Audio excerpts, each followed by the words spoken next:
இன்றைய தினம் பரிகார ஸ்தலங்கள் பகுதியிலே நட்சத்திர கோவில்களில் புனர்பூச நட்சத்திரத்தின் தொடர்ச்சியாக நாம் 3வது நாளாக பார்த்து கொண்டிருக்கிறோம். நட்சத்திரத்தை பற்றியும் அதன் தேவதை, பிரத்யதி தேவதை, மரம் ஆகியவற்றை முதலில் பார்த்தோம்.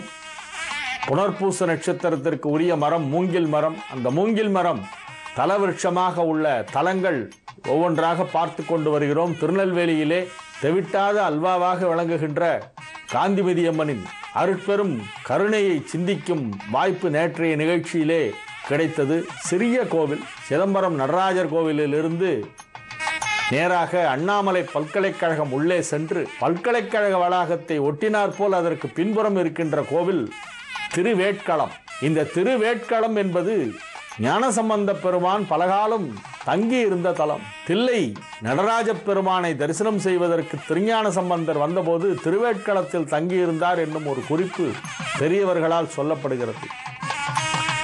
இங்கே தங்கியிருந்து தினசரி இங்கிருந்து சிதம்பரத்திற்கு சென்றார். அங்கே நடராஜரை வழிபட்டு விட்டு மீண்டும் இங்கு வந்து விடுவார் என்று சொல்வார்கள். இந்த திருவேட்களம் என்னும் தலத்திலே தான் அர்ஜுனன் வந்து தவம் செய்து சிவபெருமானிடம் பாசுபதாசிரம் பெற்ற ஸ்தலம். இங்கே இறைவனின் திருநாமம் பாசுபதேஸ்வரர், பாசுபத நாதர் என்னும் 2 திருநாமங்கள். அம்பாள் நல்ல நாயகி, சர்க்குணாம்பாள் என்று அழைக்கப்படுகிறாள். அம்பாளுக்கு 2 திருநாமங்கள், நல்ல நாயகி, சர்க்குணாம்பாள் என்று. இத்தலத்திலே மூங்கில் மரம் தலவிருட்சமாக இருக்கிறது.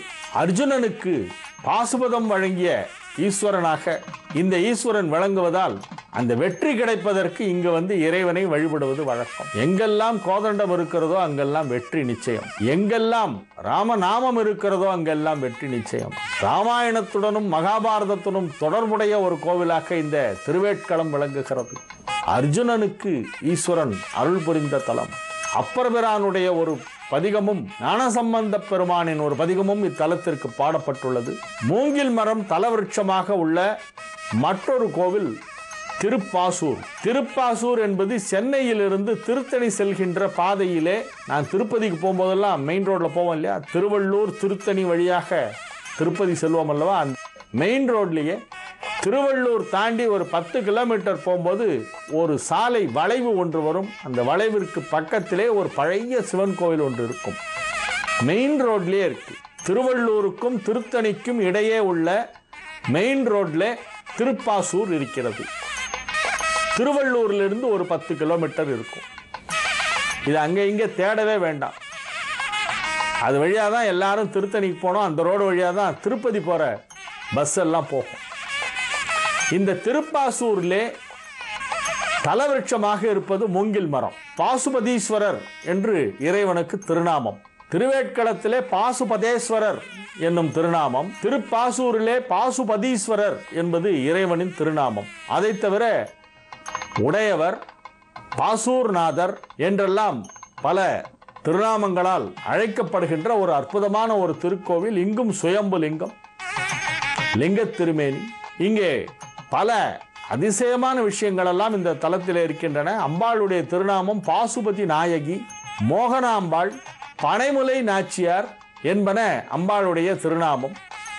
இத்தலத்திலே ஒரு 11 விதமான விநாயகரை ஒரே இடத்தில் நாம் தரிசிக்க முடியும். விநாயகரிலே மொத்தம் 64 வகை உண்டு. அதிலே 11 விநாயகர் இங்கு பிரதிஷ்டை செய்யப்பட்டுள்ளது. இந்த திருப்பாசூருக்கு போனால் அந்த விநாயகர் மண்டபத்திலே இருக்கின்ற வலம்புரி விநாயகர் ஒரு மிகப்பெரிய விநாயகர், பிரதான விநாயகராகவும் மற்ற எல்லா ரூபங்களிலே இருக்கின்ற விநாயகரும் இங்கே உள்ளன. சம்பந்தர், அப்பர் ஆகிய இருவரும் தேவார பதிகம் பாடிய ஒரு திருத்தலம் இது.